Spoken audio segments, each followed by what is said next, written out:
Lord be with you. And with your spirit. A reading from the Holy Gospel according to Matthew.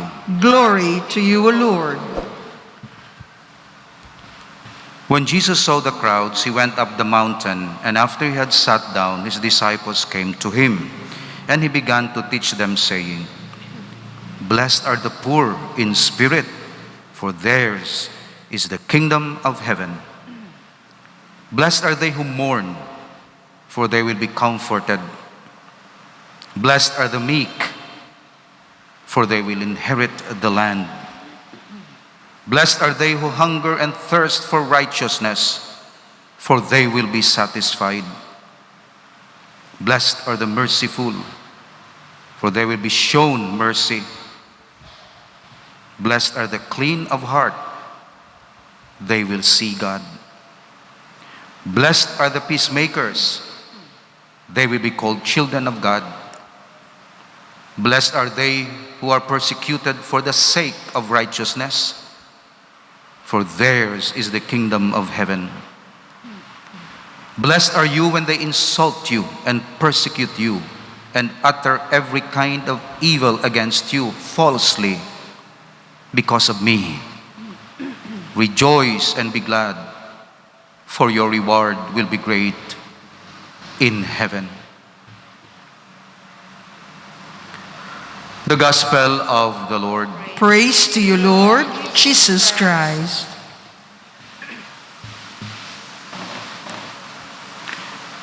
Siling nila, ti Father, pwede man na naton maubra, mahimo, ang pangamuyo after sang November 2. Pwede gid adlaw-adlaw ga pangamuyo man kita.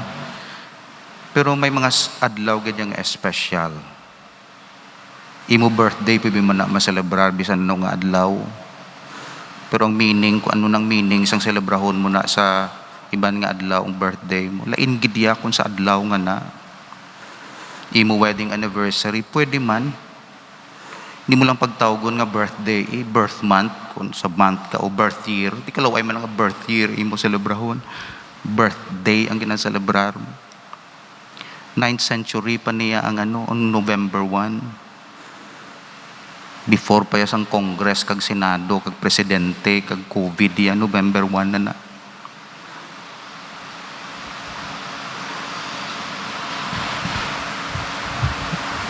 Galing may COVID.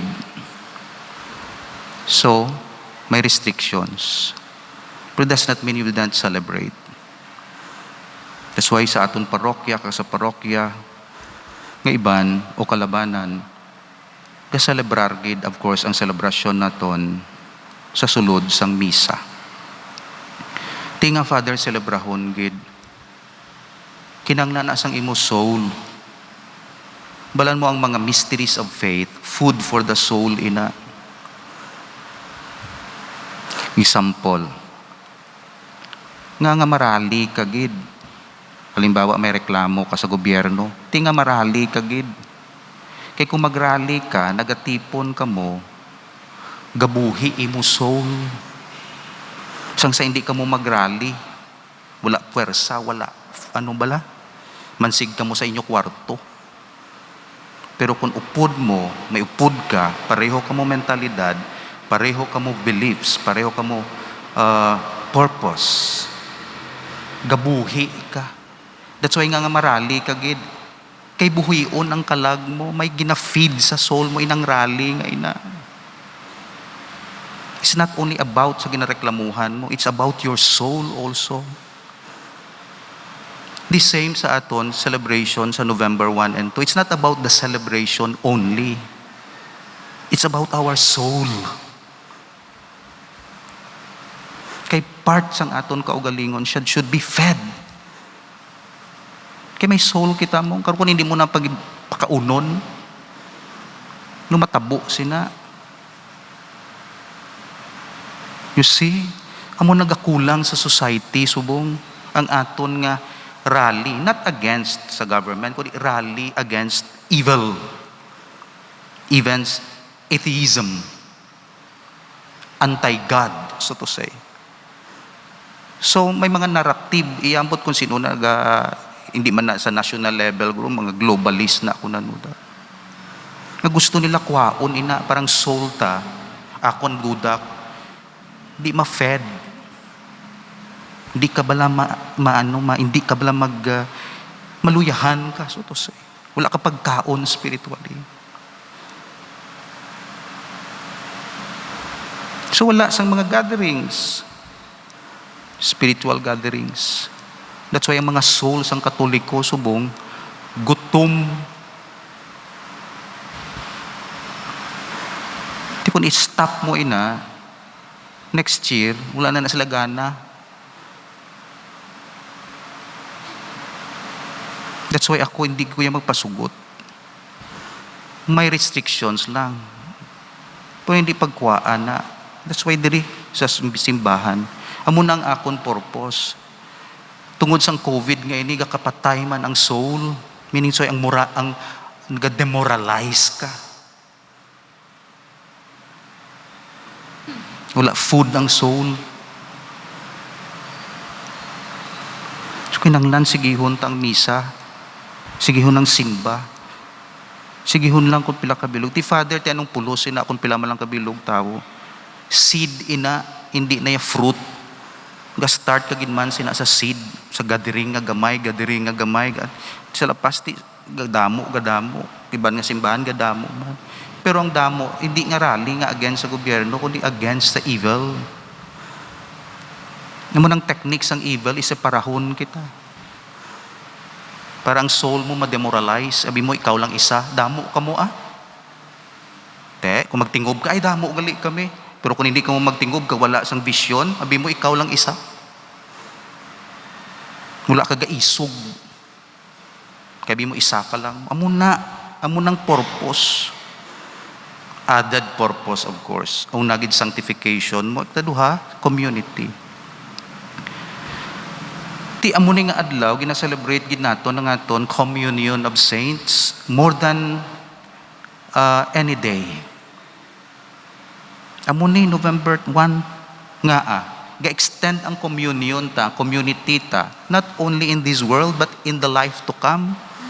Ga-acknowledge kita nga hindi lang ko isa, may kalag sa purgatorio kag may mga santos. Ang akon pagpangabuhi sa pagtuo ko, hindi lang ko isa. May upod ko si Santo Tomas. Mahal nga birhen. Reinforcement. Upod na sa spiritual warfare. Di kung kuhaon mo na sa consciousness sang tao kag sang aton mga kabataan, wala na sila devotion sa saints. Wala na bala bukas. Hindi mag-open ang life sa dimension nga spiritual. Di gusto na sang panulay. Hindi siya gusto mag-invoke kita sa mga saints. Kaya kung invoke nato ng saints, perdi sila. Kung kita lang, perdi kita sang panulay. Kaya di panulay siya mong fallen angels na. Kung di perdi kita. Pero diri kita, tapos may santos pagidgadugang, kung di perdi sila. That's why gina-close. May tendency nga i-close ang kalibutan in itself. Para wala sang reinforcement, wala sang mga spiritual things, wala mga devotions, wala blessed salt, wala sang mga blessed water. Wala santos. Yang santos hindi na, no? Tuod na ya sa amon. Reinforcement na. Mga litany of saints na to na. Reinforcement na. Remember, ang ginapakig-away naton, spiritual, express sa bodily. Ay de political, economic, cultural, expressions lang na. Pero behind it, Satan, evil. Diin ang story naton how gahalin, away niya sang Dios kag sang evil. Ugaling tatlo ang lugar nga ginaawayan niya. Heart mo dili sila gaaway. Church nagaaway sa church kag sa world. Dira sila gaaway. Gaaway siya sa heart.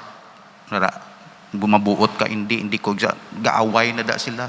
Tani away nila didto lang. Pero diri nila ginbutang. Kag ibutang nila yung gera nila sa heart ko. Sa heart mo. Didto nang sila kamo sa langit bala. Didto kamo away, papay kami. Di po hindi. Naog sila diya kag diri sila mang away kag akon ya heart. Dira sila yung maaway. Butungon ko nila, di butungon ako, butungon. Di, kag hindi lang sa heart, sa church mismo. Nasulod sang church. Church in general, not building. Church. Gaaway man. Kag sa world, sa earth.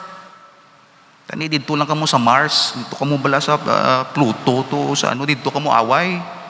Ang diri kamo ya sa politika, nga diri kamo ya sa amon Congress, kag sa Senado, diri kamo ya gaaway. Nga diri kamo ya sa Pilipinas, nga diri kamo ya sa kalibutan. Tapos man gamit sila sang tawo. Nga ako ni, imo na, kuni, muna, ote.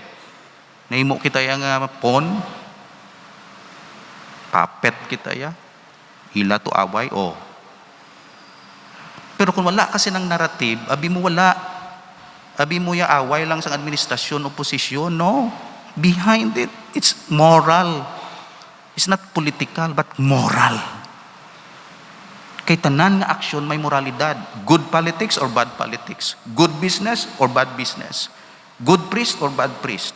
Good parish or bad parish. Sa likod sinatanan, it's only two categories, good and bad. Pero ang kalibutan, ano, ang away nila, hindi good and bad. Nya, tumboy, agi, kag straight. Amo nang ilay away. Buti gani, opposition, administrasyon. Amo na yan, gina-present. Abi nag-aaway kita ya, gina-divide kita sa mga amo na nga bagay. Pero deep down, it's about good and evil. Pero ang simbahan, of course, gina-acknowledge na mga division, rich and poor. Okay, sa basketball may mga team, may muna nga team, ti away man na. Pero hindi away nga gira, kundi competition. Ti ara man na da. Pero sa likod sinatanan, ultimately, ang judgment is good or bad. Good rich people, but good. Or poor people, but good. Administrasyon, but good. Opposition, but good. Okay? So, pero kung iawayon mo na sa amo nga level, kag hindi mo pagtanawon ang good and bad, adamo fake news. Wala sila kabalungang ang away niya moral.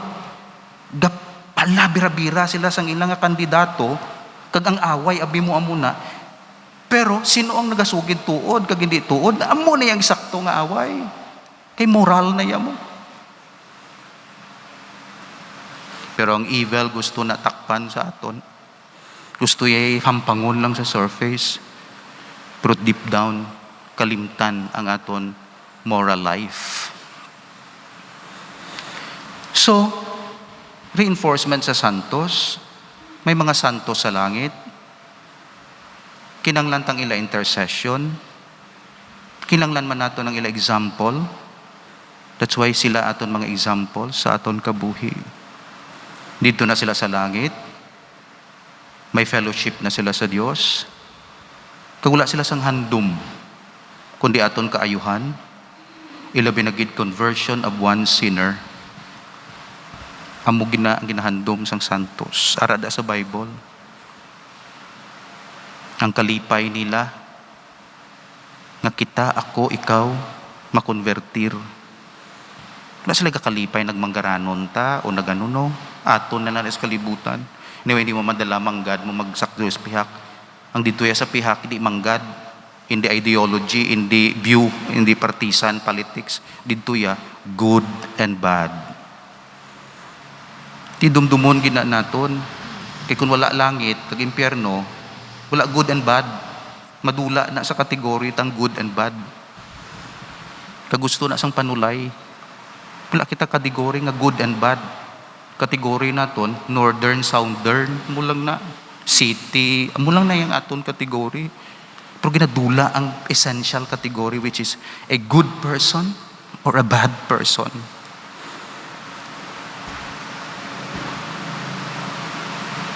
Ano ginatudlo sa eskwelahan? Mangin good ka or bad? Kalabanan, subong nga trend, to sa US, hindi good and bad, kundi successful and not successful. Mulang na yung la kategory. And succeed. Whatever means nga mag-succeed ka. Amo na. Pero ang Kristiyano, Katoliko, no? Bisan hindi ka mag-succeed, basta sa good side ka. Because your reward in heaven will be great. So munang reminder sa aton today, presence sa mga santos, but at the same time, aton padulungan sa pila ka adlaw, remember this, and I will remember this also. Ultimately, the question is not based on any other categories. Ang question is, ara ka bala sa side sang kaayuhan, meaning Dios? O nag-take side ka sa kalainan? True news, authentic news, real news, or fake news? Muna ya.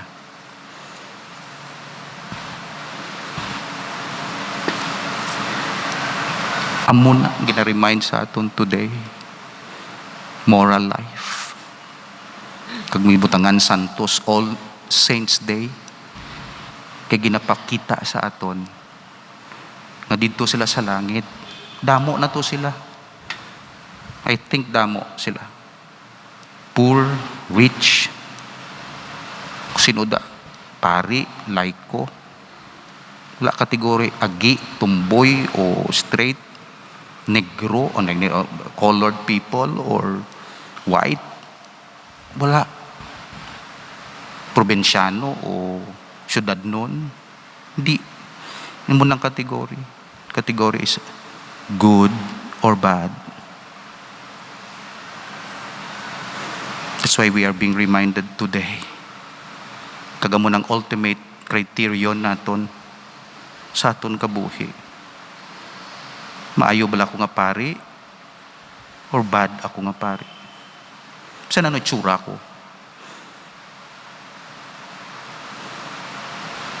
That's the ultimate question.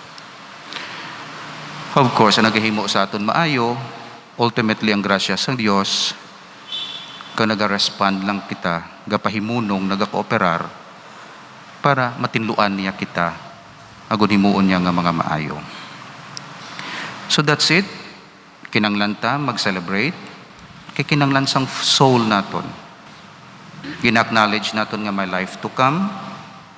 O galing ang away sang evil and good diri. Pilia ang good. Pangayua ang grasya sang Dios. Intercession sa mga santos. Reinforcement para sa simbahan. Para sa pagkakatoliko. Kagangaton kabuhi is not only a teacher or not a teacher, but a good teacher. Ang kabuhi naton hindi lang politician as he is, kundi a good politician. Hindi lang driver, nga driver ka, ano ka da, may income ka, but a good driver. Not only a father, but a good father. Not only a husband, not a husband ka malang, but a good husband. That's why, amo ni gindugang sang aton niya, pagkakatoliko sa profession. Ginabutangan niya, description, good. Good. Good. Sa world iya, businessman, politician, teacher, doctor. Pag-abot sang simbahan, no? Good teacher. Good politician. Good. Muna gindugang. Kag hindi gustong panulay sila nga i-attach mo ang good sa status naton. Kag ang good nga ina will have its fulfillment in heaven. That's why may promise ang goodness mo diri. Blessed are you, blessed are you, blessed are you, blessed are you. Kaya ang fulfillment sina dito sa pihak ng kinabuhi. The supreme good. Good ka diri. Pero makita mong supreme good in heaven. Blessed are the clean of heart, purely motivated, for they shall see God.